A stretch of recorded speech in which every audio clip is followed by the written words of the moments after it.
আসসালামু আলাইকুম সম্মানিত দর্শক। হাইরে ডক্টর ইউনূস যে বাংলাদেশের রাষ্ট্রপ্রধান বা প্রধান উপদেষ্টা, এটা ভাবতে আমার এখন ব্যাপকভাবে খারাপ লাগে।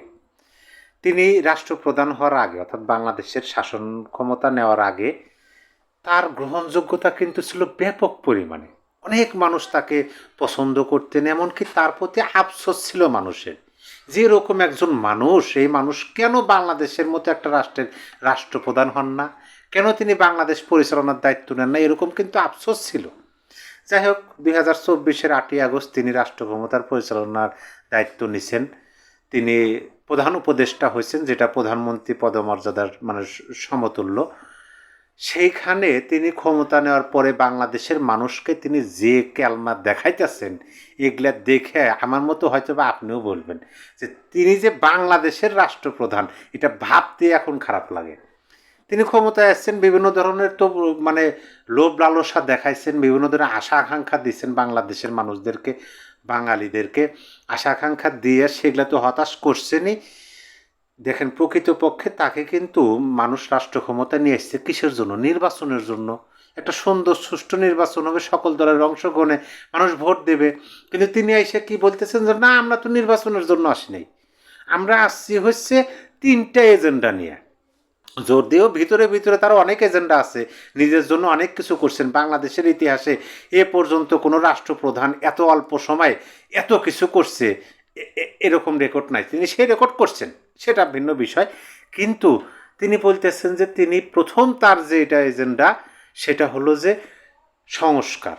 দ্বিতীয় যে এজেন্ডা সেটা হলো বিচার। তৃতীয় যে এজেন্ডা সেটা হলো নির্বাচন। নির্বাচন তো এই শেষের এজেন্ডা, দেরি আছে। তারপরে যখন যাই হোক জনগণের চাওয়া এবং রাজনৈতিক দলগুলোর চাপে পড়ে তিনি একটা নির্বাচনের ডেট ফিক্সড করলেন। সেই নির্বাচনটা হবে কি 26 সালের ফেব্রুয়ারি মাসের 12 তারিখে, অর্থাৎ সামনে মাসের 12 তারিখে। এখন এই নির্বাচন কি নির্বাচন হবে এটা নিয়েও কিন্তু তিনি কথা বলছেন। তিনি বলছেন যে ঐতিহাসিক নির্বাচন হবে। শুধু যে ঐতিহাসিক তা নয়, বিশ্বসেরা নির্বাচন হবে। এরকম নির্বাচন সারা বিশ্বে এখন পর্যন্ত আয়োজিত হয় নাই, অনুষ্ঠিত হয় নাই। সেই নির্বাচন হবে বাংলাদেশে, এ কথা বললেন। কারণ কি? তিনি বিশ্বমানের খেলোয়াড়, বক্তব্য বিশ্বমানেরই দেন। কিন্তু যখন নির্বাচনের ট্রেন ছেড়ে দিলেন, যখন এই যে গতকালকে যখন মনোনয়নপত্র যাচাই বাছাই শেষ তারিখ যখন জানানো হইতেছে এই অমুকের মনোনয়নপত্র বাতিল, অমুকের মনোনয়নপত্র বৈধ, তখন তো এই নিউজগুলো দেখে আমার কাছে মনে হইতেছে যে ডক্টর ইউনূসের ভাগ বাটোয়ারার নির্বাচন এর নমুনা। প্রার্থীরা কি মেনে নেবে? প্রিয় দর্শক, এখন পর্যন্ত আমার এই চ্যানেলটি যদি সাবস্ক্রাইব করে না থাকেন, অনুগ্রহপূর্বক চ্যানেলটি সাবস্ক্রাইব করবেন এবং এই ভিডিওতে একটা লাইক দিয়ে গঠনমূলক মন্তব্য করতে পারেন। দেখেন, আমি আপনাদেরকে কয়েকটা পত্রিকার শিরোনাম পড়ে শোনাবো। সেই পত্রিকার শিরোনাম পড়ে শোনাবো পাশাপাশি, এবং আমার আলোচনা বিশ্লেষণ আপনাদের সামনে তুলে ধরবো। আমি প্রথমে যে শিরোনামটি শোনাবো সেটা হলো তাসনিম জারার মনোনয়ন বাতিল। দেখেন, এই তাসনিম জারার একটা বিষয় আপনাদেরকে বলি। তিনি সামাজিক যোগাযোগ মাধ্যম ব্যবহার করে 47 লক্ষ টাকা বাংলাদেশের মানুষদের কাছ থেকে উঠাইছেন বলতে বাংলাদেশের মানে তিনি সাহায্য চাইছেন, মানুষ তাকে সাহায্য করছে, মোটমাট 47 লক্ষ টাকা। তারপরে তিনি কি করলেন?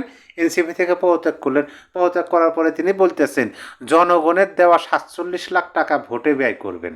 এখন তো তার এই যে নির্বাচনের মনোনয়নপত্র বাতিল হয়ে গেল, তিনি নির্বাচন করতে পারবেন না, তাহলে টাকাগুলো কী হবে? এই প্রশ্ন কিন্তু আসে। প্রশ্নগুলো রাখলাম, এই প্রশ্নটা আপনাদের কাছে। তারপর আরেকটা শিরোনাম দেখায় আপনাদেরকে, সিপিবির 65 জনের প্রার্থিতা বাতিল হচ্ছে। সিপিবি মানে বাংলাদেশ কমিউনিস্ট পার্টি, অর্থাৎ বাম রাজনৈতিক দল যে বলা হয়। একটা রাজনৈতিক দলের 65 জন প্রার্থী বাতিল হচ্ছে, বৈধতা নাই, সেই বাতিল। আচ্ছা, বাতিল হলো। তারপরে দেখেন, স্বতন্ত্র প্রার্থী বাতিলের হিড়িক, এটা হচ্ছে আর এক শিরোনাম। আমি এই শিরোনাম ধরে কিছু বিষয় আপনাদের সামনে তুলে ধরার চেষ্টা করি। স্বতন্ত্র প্রার্থীর বাতিলের হিড়িক, আমার কাছে যেটা মনে হয়েছে, দেখেন এই যে তাসনিম জারা, তিনি যদি এনসিপিতে থাকতেন এবং এনসিপি থেকে যদি তিনি নির্বাচনের করতেন বা মনোনয়নপত্র জমা দিতেন, তখন তার এই মনোনয়নপত্র বাতিল হতো কিনা আমি জানি না। অবশ্য তাসনিম জারা যে অভিযোগটা সামনে আনছেন যে সংসদ নির্বাচন করতে হলে 1% ভোটারের সিগনেচার লাগে, স্বাক্ষর লাগে। সেইখানে অনেক ভোটার নাকি তার উপজেলায় কিন্তু তিনি ট্রান্সফার হয়ে গেছেন, এরকম জটিলতা। তারপরে তিনি যখন স্বাক্ষর নিয়েছেন সেখানে ভোটার যে তালিকা, যে নাম্বার, ক্রমিক নাম্বার, ভোটার নাম্বার, সেটা বাইর করতে তিনি হিমশিম খাইছেন, নানান অভিযোগ আনছেন। এই যে তাসনিম যারা, তিনি মতামতের বিরুদ্ধে, তাদের মতামতের বিরুদ্ধে চলে আসছেন বা তাদের মতামতের বাইরে চলে আসছেন, অথবা তাদের মতামতের সাথে তাসনিম যারা মতামত মেলে নাই দেখে কি তার মনোনয়নপত্র বাতিল হলো? প্রশ্নটা কিন্তু আসে। এই প্রশ্নটা আপনাদেরকে করলাম। পাশাপাশি স্বতন্ত্র প্রার্থী বাতিলের হিড়িক মাহমুদুর রহমান মান্না সহ আরও যারা আছেন। এখন এই বিষয়গুলো দেখে আমার কাছে যেটা মনে হয়েছে সেটা হলো যে আপনার সাথে আমার মতে মতে মিলতেছে না। আমি তো একটা ঐতিহাসিক নির্বাচন দেব, আমি তো একটা কালজয়ী, আমি একটা বিশ্বসেরা নির্বাচন দেব, ব্যতিক্রম ধর্মী নির্বাচন, যে নির্বাচন বিশ্ব শুধু তাকিয়ে হা করে দেখবে।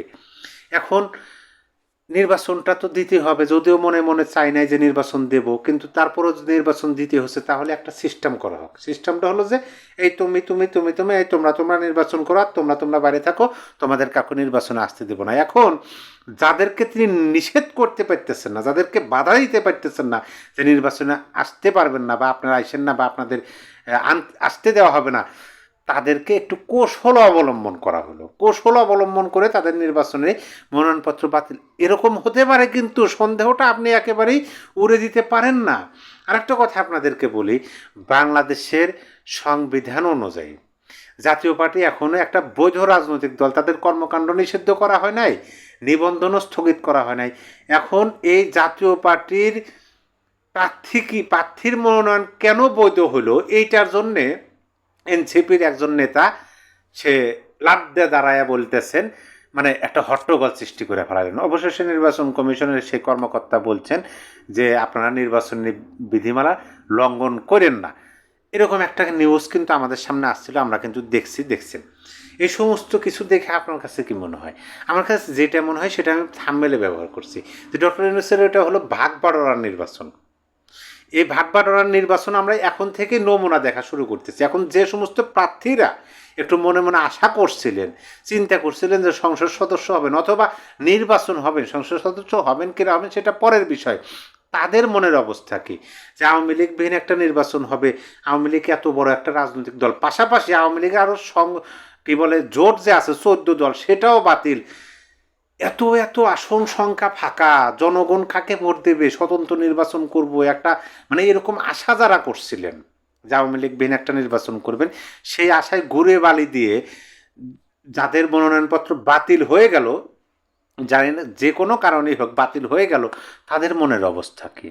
তারা আদৌ মনে মনে কী ভাবতেছেন? তারা কি ডক্টর ইউনূসকে আদৌ ক্ষমা করতে পারবেন? এই প্রশ্নটা কিন্তু আপনাদেরকে করলাম। দেখেন, এই যে যারা নির্বাচনে অংশগ্রহণ করতে যাচ্ছে তারা তো প্রকৃতপক্ষে সবাই আওয়ামী বিরোধী, সবাই একত্রিত রাজপথে আন্দোলন করে আওয়ামী লীগকে ক্ষমতাচ্যুত করছে।